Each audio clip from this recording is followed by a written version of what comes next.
Yo, yo, yo, what is going on, my beautiful brothers and sisters, fellow radiators of love? My name is Jamal Pope, aka J Phoenix, and this is going to be your astrology forecast for Thursday, March 28th of 2024. Thank you so much for joining me in this video. Hopefully you guys are having a wonderful day so far. Let's go ahead and hop into these astrological transits for today so we can see how you can be better prepared to navigate these celestial energies. So I'm having a little bit of fun here, working with some new tools. Normally I use StreamYard, but today I'm actually using OBS, and looks like it has a lot more capabilities and stuff too. So learning some new tools. I have OBS and I've had it for other stuff in the past, but never really used it in this capacity. So I'm actually pretty excited. I got a nice little intro in there. Y'all let me know how you like the intro. And I'm also going to have an outro for this video. But anyways, let's take a look at this calendar. Well, of course, today is the big day where we have Venus sextiling Uranus. You know, that moon's going to be, of course, in Scorpio. This is going to, of course, make a nice little trine over to this Venus. And, of course, it's also going to be opposed to that Uranus. So we do get that energy today. Should be an interesting day. I think it can definitely be pretty positive, especially with the moon. That is going to be trining all of this energy in Pisces. But you know, it's also, of course, once it goes into Sag, it's going to be squaring all the energy, but then it'll be trining all the energy in Aries. So definitely pretty interesting as far as that goes. Let's go ahead and hop into the chart itself. So yeah, so I have this set for 6:50 a.m. Eastern Standard Time. You can see that we have that moon that's going to be here. It begins the day with a trine to Saturn, right? And like I said, this is pretty nice. You know, the moon, even though it doesn't like to be in Scorpio, at least it doesn't have to deal with the South Node anymore. Because when it was with the South Node and the moon was there, it was dealing with a lot of karmic baggage and a lot of deep emotional, psychological karmic baggage. Now it's just dealing with regular baggage. And even though it can get deep sometimes with Scorpio, and we can sometimes get dragged to the bottom of the ocean, it's not nearly as bad with the South Node not being there. Now, this trine over to Saturn, of course, you know, it could definitely help us to emotionally get to the bottom of some things. Maybe we can get some questions answered today emotionally. But like I said, this is going to be a pretty quick transit. We're only going to feel this for a few hours or so, and it's really only at the start of the day. So at least here on the East Coast. So, I mean, if you're on the West Coast, you're probably going to be asleep during this. If you're in Europe, this will probably be like, you know, in your later morning, if you will. So you might feel this a little bit more like in your early morning as you go to work and do all your stuff like that. But you know, this does give us a chance to kind of harmonize too these deeper emotions that we may be feeling with Scorpio with some of these spiritual responsibilities that we're feeling in Pisces. Um, and yeah, I think this can also help us to get on the same page with some of the timing right now in the universe. Because with all this energy here in Pisces, Mars, Saturn, Venus, Neptune, it's really easy to get lost in the sauce right now. It's super easy to get lost in the sauce. It's super easy to get lost in the fog and to just kind of get distracted by things, you know? I think this trine with Saturn can kind of help to get us back on page a little bit emotionally, if you will. Gives us an opportunity to be like, well, you know, the timing of everything seems a little bit weird, but hey, I can get things going. I can still get some things done. And, you know, even though this is definitely a time where we're kind of just going with the flow, this will still give us an opportunity to, you know, see where we can eke out those wins and figure those things out and iron out some of those weirder spiritual details in our life, you know. We're going to see this moon as it continues throughout the day. We're going to see it, you know, it's going to, of course, oppose Jupiter. You know, that's going to be, you know, around 12:50ish, 12:50ish to about 2 o'clock. So like, yeah, so about like so like 12:50ish to 2. We want to see this moon that's going to oppose Jupiter. Now, of course, with this one, there's no real mutual reception here. The moon does exalt in Taurus, so it does like to be there, but Jupiter is pretty indifferent in Scorpio, I would say. Jupiter would almost even be a little bit impatient in Scorpio because It's right before it gets back to home in Sag, where it can let loose and have a fun party. Whereas in Scorpio, it's like it has to deal with like the build up to the party and like the angst and everything like that and stuff. So it's like, that's the weird thing about this sort of opposition, especially considering the fact that you do have it at such an interesting degree, which is 1 plus 6, it's 7. So it does bring up once again that kind of Neptunian kind of vibe and energy. And even if we look at the dispositors of these planets, we have the dispositor of this moon is Pluto, which is in Aquarius, right, at 1 degree. And the dispositor of this Jupiter is Venus in Pisces. So that's it's an interesting thing that we have going on there, just because Pluto is fresh into Aquarius. It's going to retrograde back into Capricorn. We have to remember that. So it's like we're kind of wanting to move things forward. We're kind of wanting to expand and build on things, but there are still some things that we kind of have to tie up. There are still some loose ends that we have to tie up emotionally. There are still some things that we have to kind of go back and review, because we have all of this Piscean energy right now. We are in a massive review period, and even though the sun is in Aries, it's not moving. It's not as strong as it wants to be. It's like there's still something just amiss. Mercury is slowing down. Like Mercury's going to be stationing here soon, and Chiron is here with it. It's going to come back in conjunct Chiron. It's the North Node is here, sure, but Eris is here as well. So we are definitely in a time where it's like we kind of want to force the issue. We want to feel like we have the juice. And the moon of Scorpio does give us a little bit of juice. It does show us where we can be a little bit, where we can kind of dig deep emotionally, and it does test your emotional fortitude, right? We have to consider that even if we're looking from a traditional standpoint, Venus, like I said, is dispositing this Jupiter, but Mars is dispositing this moon, and they're both in Pisces, right, on opposite sides of this Saturn. So that's the weird thing about this too. It's like if you even think about it from that aspect, where it's like, the feminine energy and the male energy are on opposite sides of this Saturn wall, if you will.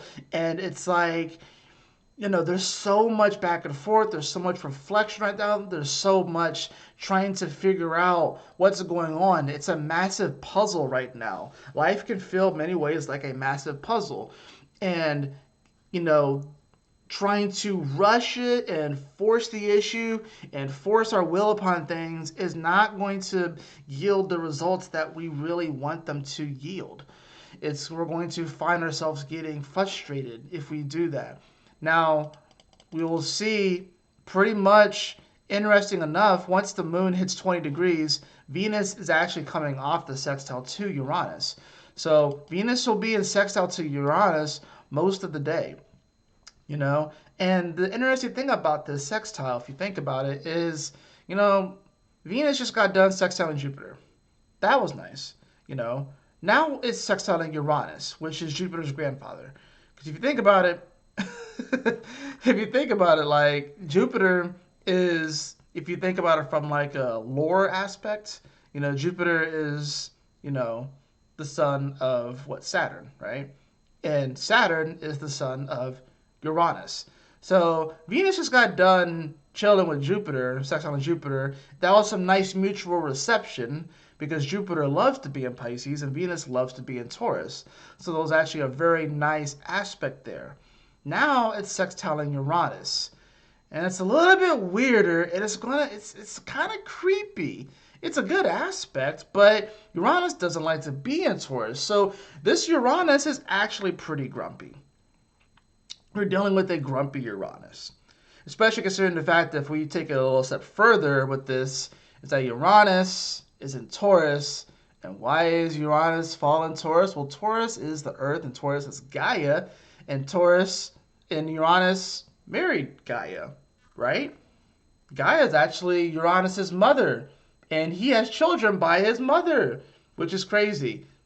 So that and if you even look a little bit deeper into the lore and stuff like that, you can see how pretty much, what was it like? He had something pretty much cut off. I can't remember exactly what it is. I gotta look into it. But yeah, it's very weird. So that's why whenever Uranus goes into Taurus, things get kind of weird, right? So with this particular sextile, it can, definitely bring up some sensitive things when it comes to, you know, relationships, especially relationships that are a little bit different and out there. It can, relationships that may appear, non-traditional. I think that's another thing that this sextile can kind of bring up. I would say the positive aspect of something like this is that it can allow you to connect with people that you may not normally connect with. They're maybe a little bit more outside the box, a little bit different, a little bit wacky. But there can definitely be some electricity there. You gotta remember Uranus also rules electricity. So this is good for relationships as far as like maybe bringing back some spark to relationships. But this is only really going to come is if you're on the same page with this person and if your values are there, right? So this can be good. Like I said, this could be a good day for people to go out on a date. You know what I'm saying? Like if they feel like,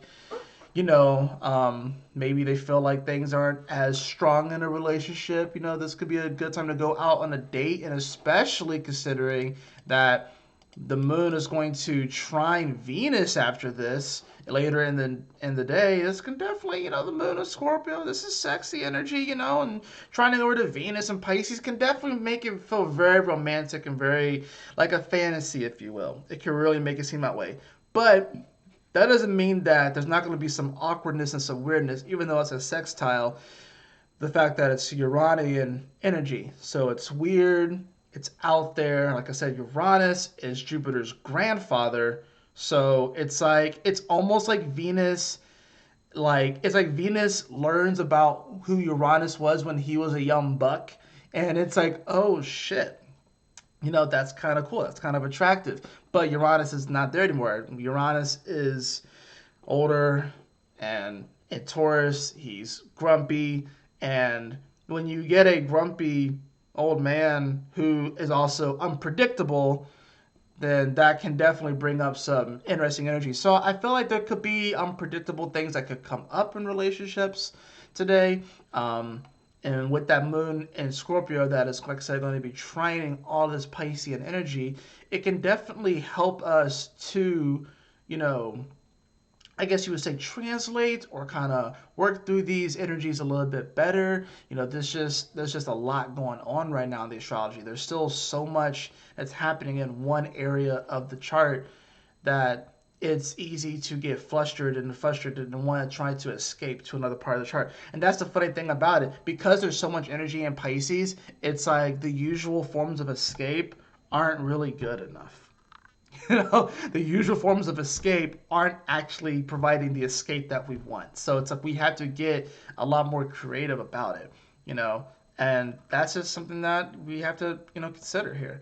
I think Thursday will be a pretty interesting day. I think it can definitely bring some positive energy, with the moon trining it. But like I said, the moon's going to oppose that Uranus, and that actually ironically does have some mutual reception because the moon exalts in Taurus and Uranus exalts in Scorpio. So ironically, there's actually some mutual reception here. So the moon here can kind of help with the Venus Uranus sextile, even though, yeah, generally sextiles are positive. It's just the only reason why it's kind of weird and awkward is because Venus just sextiled Uranus's grandson in Jupiter.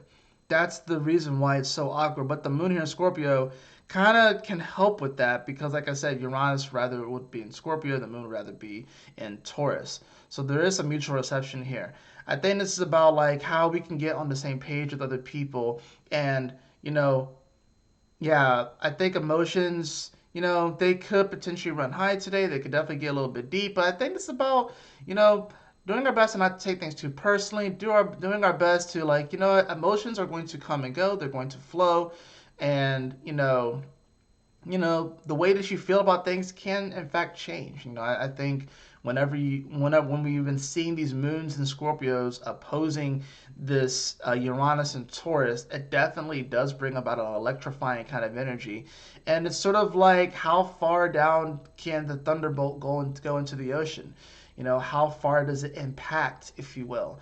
And it definitely will stir things up. So I think this is sort of an energy that could stir things up with the moon in Scorpio. If you're feeling a little emotionally icy, if you will, and kind of stuck, this opposing Uranus can definitely help to kind of break loose some things and stir things up, which will allow you to process these emotions and allow you to process these energies that are coming through and allow you to move forward in a more constructive and powerful way instead of allowing things to kind of get stuck, if you will. So I think that can be very, very positive. Um, but yeah, so we're just going to go back here and stuff, and we're going to go ahead and get into the cards too. So yeah, I think the main thing for today, though, is, I think there will be some awkward energies in general, but I think it's also going to be positive. But I think it's like we are very much so concerned about the timing of things. The timing of things may be a little bit off. Today may be a day where you have to improvise and audible because maybe things won't go exactly the way that you feel like they should go. With that Moon in Scorpio, that Moon in Scorpio can get a bit stubborn if things don't go exactly the way that it wants. But the trine over the Saturn and this Venus today is still reminding us that even when things seem awkward, even when things may seem deep in the moment, they don't have to be deep forever. And it's not an indication that things are just completely wrong. I think today is definitely a day where the potential to kind of blow small situations up is there. But so long as we remember that, this too shall pass, then this too shall pass. So let's go ahead and get into the cards.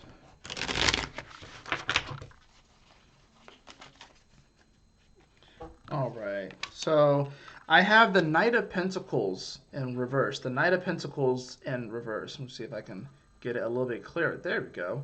Knight of Pentacles in reverse. Yeah, we don't have all the information.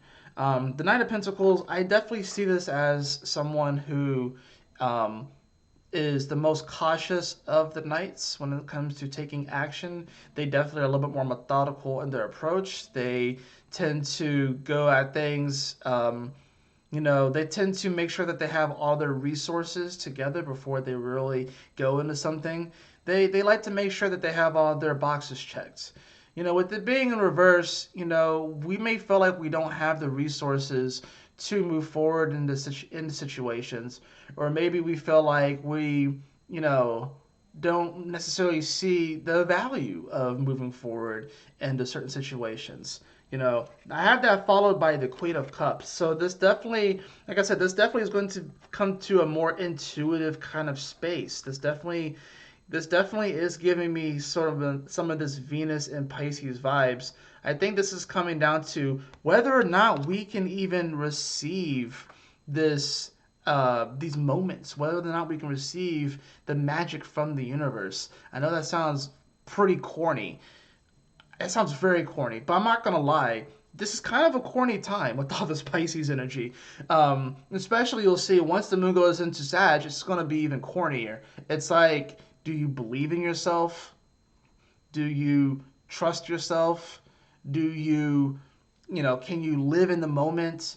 All of these like motivational things right now, all these little motivational topics and sayings and everything like that. These are actually things that are going to help us to get through these moments because we have to keep telling ourselves these things, especially with the Mercury that's getting ready to retrograde in Aries. This is definitely a time where self-motivation and self-help is going to be very important, and I'm not gonna lie, some people may even make a killing off of just going into this route right now. And I have my own like issues with the whole self-help industry, but I believe it does have a purpose, and I do feel like we are in a time right now where everyone needs a little bit of that. Everyone needs a little bit of motivation. Everyone needs a little bit of self-help. Everyone needs, something to kind of help them get through this. And I think that's important to give that to yourself. If you feel like no one else is going to give it to you, at least give it to yourself. You know what I'm saying? Now, I'll get one more card for this. I have the Ace of Pentacles. Yeah, so I think this is about going back to the basics.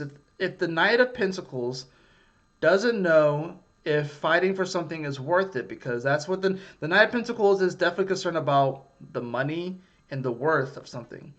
If you're not, if you are wondering whether or not it's worth it to pursue something, go back to basics and ask yourself why you're doing it in the first place.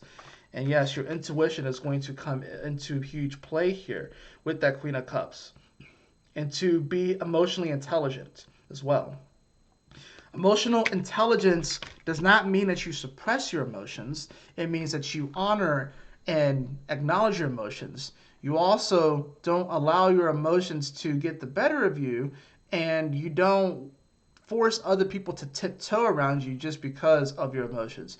You're open, you're honest with them, and you, like I said, you don't allow it to kind of leak out and affect all the other people around you. Now, some people are empathic, of course, but I think this is one thing I think that empaths have to learn is setting healthy emotional boundaries. And honestly, I think by the end of the day, with the Ace of Pentacles coming up here, this is definitely a day where learning healthy emotional boundaries is going to be very, very important. If you have healthy emotional boundaries, or if it's something that you've been working on, I think that you will get through this day with little to no issues.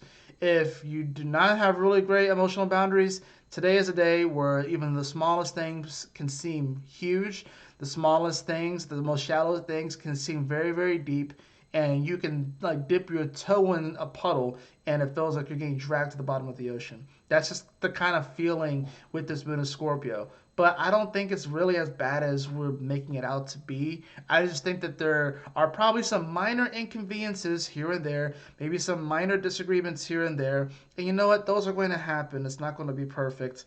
But I think so long as we really ask ourselves what truly is worth fighting for, and I think we will be all right. For the Oracle card, I do have the card of Soul Time. I've been getting this card a lot. I got it a lot in the weekly tarot reports for all of the signs. The frequency of soul time asks us to allow the possibility of a new reality to emerge, one that embraces the concept that while the corporeal body is mortal, the soul is timeless, limitless, and infinite. And yeah, pretty much. We are limitless beings. There are infinite possibilities, and it's interesting right now. It can, in many ways, definitely not feel like it, especially in this physical plane.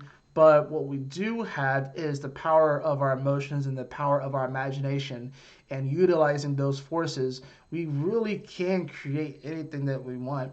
Like the computer that I'm using to make this, the keyboard, the mouse, the webcam, the cards, the lights, the stuff behind me. These were all things that was in someone's imagination. They existed as an idea. They existed in the etheric plane, in the unseen plane, and someone was able to bring that to life and bring it into this world. So the power of your emotions, if you get really passionate about something and you have like the drive to see it through to the end, and the imagination, and you couple those together and you can bring things into this reality, those are incredibly powerful tools that we have. And there are definitely forces out there that would like to have you think that you cannot use these forces for positive change. And that's simply not the case. So we got to do everything that we can continue fighting the good fight, because we do have a lot of Aries energy. We are in a spiritual war right now. I'm not going to sugarcoat it, but we can still have fun with this energy and move forward in a positive way. That's going to do it for your astrology forecast today. Hope that you all enjoyed it. If you did, please like, share, and subscribe. I definitely appreciate it. If you'd like to have a personal reading with me, beloved, you can follow the link in the description below to my website, jphoenix.com. And as always, y'all take care, stay blessed, have a wonderful Thursday. I will see you all on the next astrology forecast. Peace.